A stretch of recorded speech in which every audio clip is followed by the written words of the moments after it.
Chers frères et sœurs, nous avons entendu aujourd'hui la lecture de la parabole des invités au festin de noces. Cette parabole a été rapportée par deux évangélistes, Luc et Matthieu, dans deux versions différentes. Nous allons aujourd'hui commenter celle de Luc. Selon lui, le Seigneur a prononcé cette parabole sur la route de Jérusalem, tandis que Matthieu la situe à Jérusalem même, peu avant la passion et la crucifixion du Seigneur. Cela veut dire que le Seigneur a pu prononcer cette même parabole plusieurs fois. Il passait de ville en ville, de village en village, était accueilli par des gens différents, et il a pu raconter la même parabole plusieurs fois, ajoutant des éléments ou abrégeant, ou bien apportant quelque autre changement. Selon qu'elle est rapportée dans l'évangile de Luc ou dans celui de Matthieu, la parabole diffère en effet légèrement.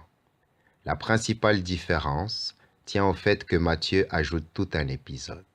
Il fait entrer en scène un homme qui arrive au festin sans porter la robe de noces et est rejeté au dehors. Cet épisode est absent de la version rapportée par l'évangile de Luc, mais le sens reste le même dans les deux textes. Le Seigneur invite les hommes au festin de noces. Les premiers invités sont les membres du peuple d'Israël, car c'est à lui qu'est venu le Seigneur Jésus, et il devait répondre le premier à l'appel du Sauveur. Mais ils n'ont pas reconnu dans Jésus-Christ celui qu'annonçaient les prophètes, celui qu'ils avaient eux-mêmes attendu pendant des siècles. Ils voulaient un autre Messie, quelqu'un qui rétablirait la puissance du royaume d'Israël.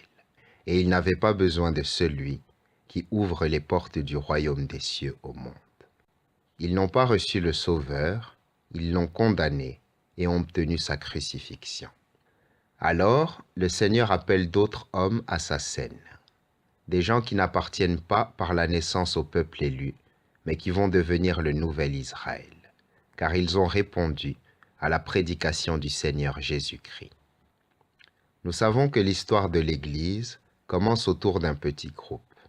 Le livre des Actes des Apôtres parle de 200, ceux qui décidèrent de former une communauté et de vivre en mémoire du Fils de Dieu.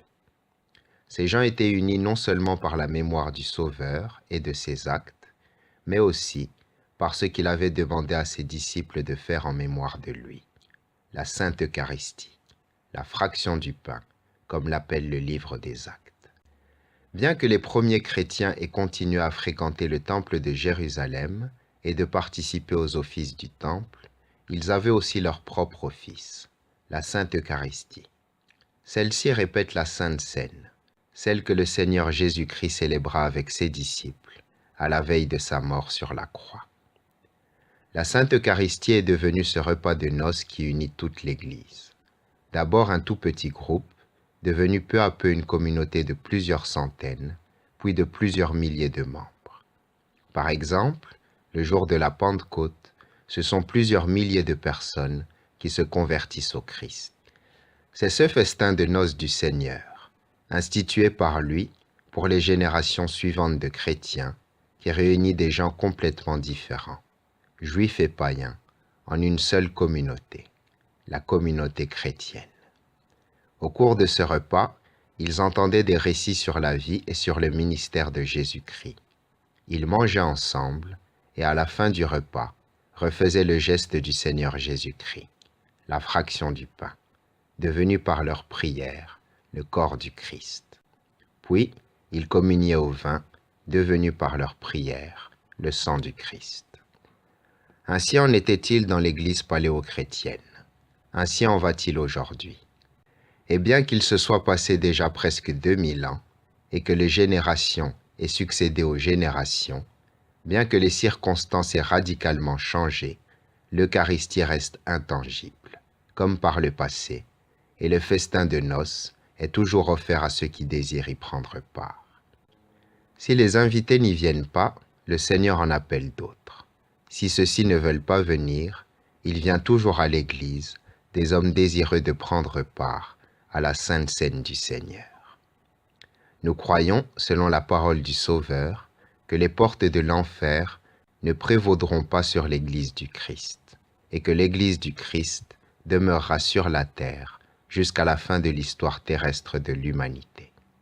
Ensuite, son existence se poursuivra dans le siècle à venir, où les membres de l'Église vivront et où, comme nous l'entendons dans le canon de Pâques, nous communierons à ce divin repas de noces dans le jour sans fin du royaume de Dieu. Chers frères et sœurs, chaque fois que nous venons à la divine Eucharistie, nous nous souvenons dans la prière de toute l'histoire de l'humanité, depuis la création du monde, en passant par l'histoire de l'incarnation que nous rapportent les saints apôtres dans les évangiles. Nous faisons partie de cette histoire. Nous savons que beaucoup de générations ont passé et que notre génération passera elle aussi, mais que l'Église restera. Lorsque nous nous en irons, d'autres prendront notre place, qui occuperont la leur au festin de l'agneau de Dieu. Lorsque nous passerons à l'autre monde, la scène se poursuivra, car le Seigneur Jésus-Christ est miséricordieux envers tous les hommes. Il appelle tout homme, et tout homme qui répond à cet appel aura place au festin du Seigneur, dans cette vie et dans la vie future. Venons donc à la divine liturgie, communions au saint mystère du Christ et remercions le Seigneur de nous avoir appelés. Demandons-lui que nous ne soyons pas seulement appelés, mais élus, pour que la Sainte Seine, à laquelle nous communions ici sur la terre, se poursuive pour nous dans le royaume des cieux. Amen.